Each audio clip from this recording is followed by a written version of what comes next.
Hey everyone, welcome back to the Incredible India podcast series. Glad to be here for another deep dive. Today we're taking a really fascinating look at the cultural legacy of the Kakatiya Empire in India. But we're going beyond just, the dry historical facts. We're exploring this through specific, really incredible historical sites. Right. And crucially, getting a sense of what it's actually like to visit them. Exactly. Yeah. Specifically through the lens of, well, a guided tour experience. Yeah, that's right. The sources we've pulled together for this dive, they give us a great mix. We've got a detailed description of a day tour focusing on the Ramappa Temple area near Hyderabad. Which is a UNESCO World Heritage Site itself, right? It is, yeah. And then alongside that, we have insights from a whole collection of customer reviews for the tour company, 5 Senses Tours. Okay. And I notice a lot of those reviews are actually for their Chennai tours, but that still gives us a window, doesn't it? It absolutely does. It gives us a fantastic window into the sort of consistent quality and the kind of immersive experience you might expect from them, really regardless of the location. So it helps us understand not just the place, but how you actually get to grips with it. Precisely. Our mission today is basically to pull out the most important insights, those nuggets of knowledge, and maybe some surprising facts from all this material. Right. We want to give you, the listener, a clear, efficient understanding of these incredible sites, their history, their architecture. And what kind of, insightful, immersive experience a well-run guided tour can offer. Think of it as your shortcut to getting informed on this, well, truly captivating piece of Indian history and travel. Okay, so let's unpack these sources, starting with the sites themselves, grounding us in the Kakatiya Empire. Good idea. The Ramappa tour description, it focuses on 3 main locations. First up, the namesake, Ramappa Temple. Ah, yes. This temple is really something. Built in the 13th century, dedicated to Lord Rudrashwara, that's a form of Shiva. And built under the ruler Ganapati Deva. Correct. So right at a peak moment for the empire's, art and architecture. The description mentions it's mostly sandstone, but with granite beams and pillars inside. Sounds intricate. Very intricate. Amazing craftsmanship. But what's really fascinating, and a key point from the tour info, is this unique feature. They used lightweight, porous bricks. Lightweight bricks, you mean floating bricks. I saw that mentioned. That's the term often used, yeah. Floating brick. Okay, hold on. Floating bricks. That sounds wrong. Why would you want light bricks for a temple? Shouldn't it be solid? It does sound counterintuitive, doesn't it?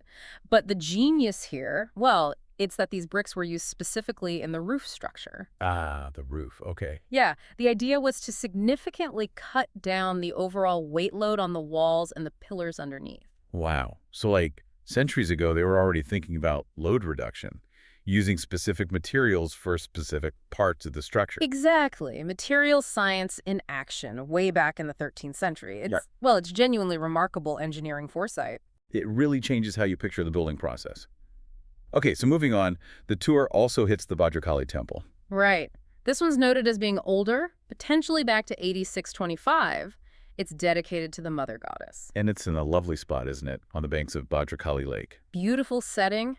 Architecturally, it's known for distinctive square pillars and this striking sculpture of a fierce lion.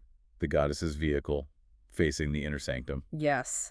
But here's where it gets, truly surprising. There's a layer of history hinted at in the material that's just, wow. Go on. The deity worshipped here, it's linked to the legendary Kohinoor Diamond. Wait, the Kohinoor Diamond. The one that the British crown jewels. That's the one. Tradition, especially around the 14th century, says that the deity's left eye was the Kohinoor Diamond. No way. That's incredible. An almost mythical connection embedded right there in the temple's story. It has a whole new layer of intrigue. Absolutely. It really does. Okay, third major site from the tour description. The 1,000-pillar temple in Warangal. Ah, yes. This one's iconic. Maybe the most famous example of Kakatiya architecture. Built around 1163 A.D. by King Rudradeva. Definitely one of the most celebrated, and it's unique because it houses 3 shrines for Shiva, Vishnu, and Surya, the sun god. And the name, 1,000-pillar temple.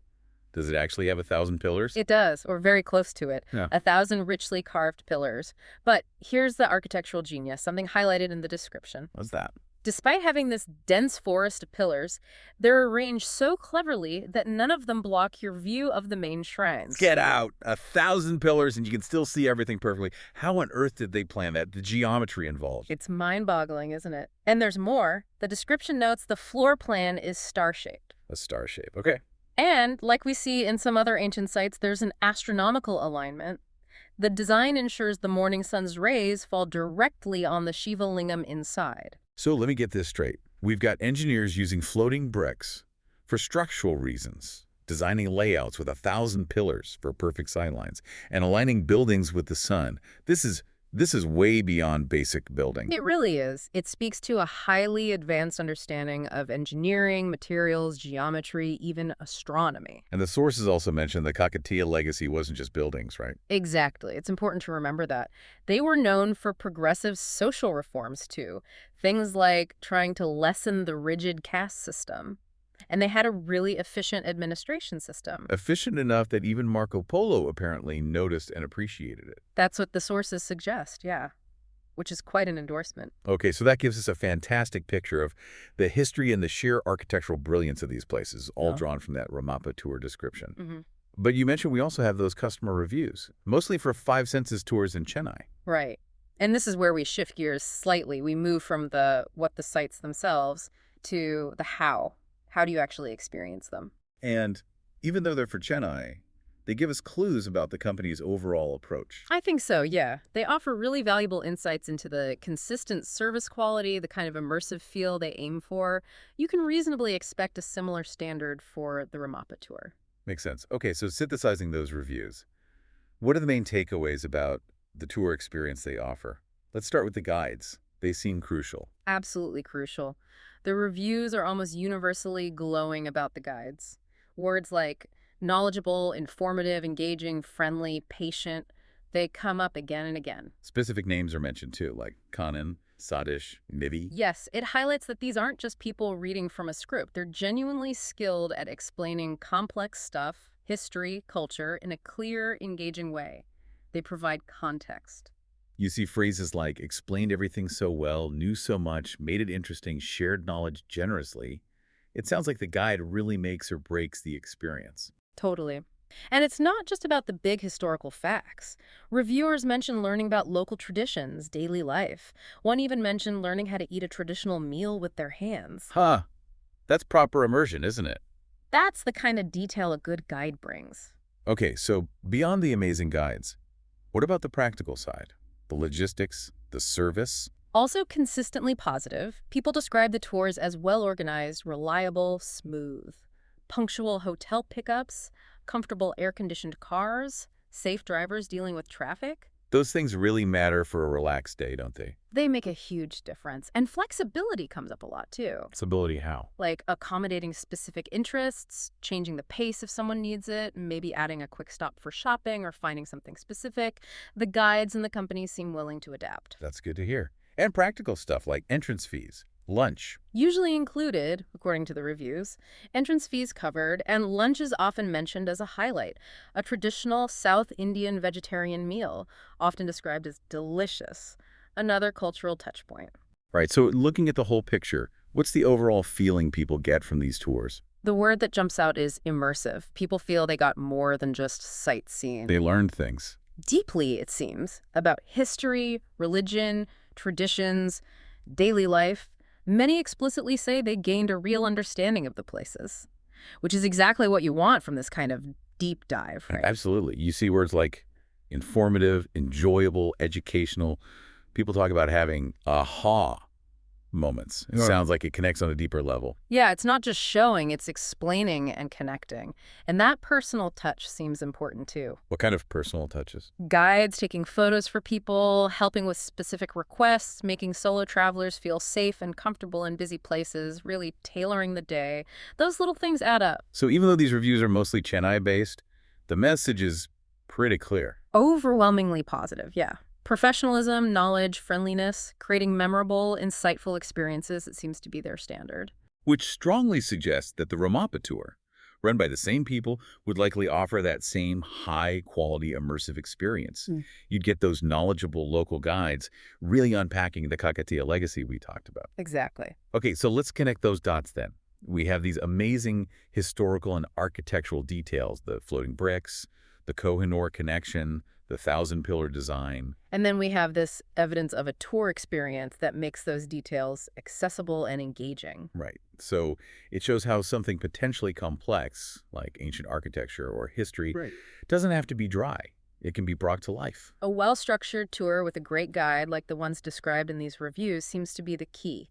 It transforms just looking at old stones into a real learning adventure. The guide's context, their stories, answering questions on the spot, that's what creates those aha moments you mentioned. So by looking at these sources together, you get that shortcut we talked about. You get the fascinating Kakatiya history, the specific architectural marvels. And you get the how, a real insight into what it's like to explore these places with a well-regarded local tour service. You get informed efficiently on both fronts. It really is staggering when you think about that level of ingenuity back then. Floating bricks, complex pillar systems, solar alignments. It really is. The details from these sources definitely make you stop and think about the skills people had centuries ago. Which leads us nicely to a final thought for you, our listener, to maybe mull over. We've seen incredible skill and foresight in these Kakatiya structures from the sources today. That ingenuity with the floating bricks, the planning in the thousand-pillar temple, it's impressive. So it makes you wonder, doesn't it? What other overlooked examples of, say, advanced engineering or maybe surprising architectural feats might still be out there? Perhaps tucked away in lesser-known historical sites, not just in India, but globally. Yeah. What other ancient ingenuity stuff that predates what we think of as modern tech is just waiting to be rediscovered and, properly appreciated? Definitely something to think about. Makes you want to keep exploring, doesn't it? Keep diving deep.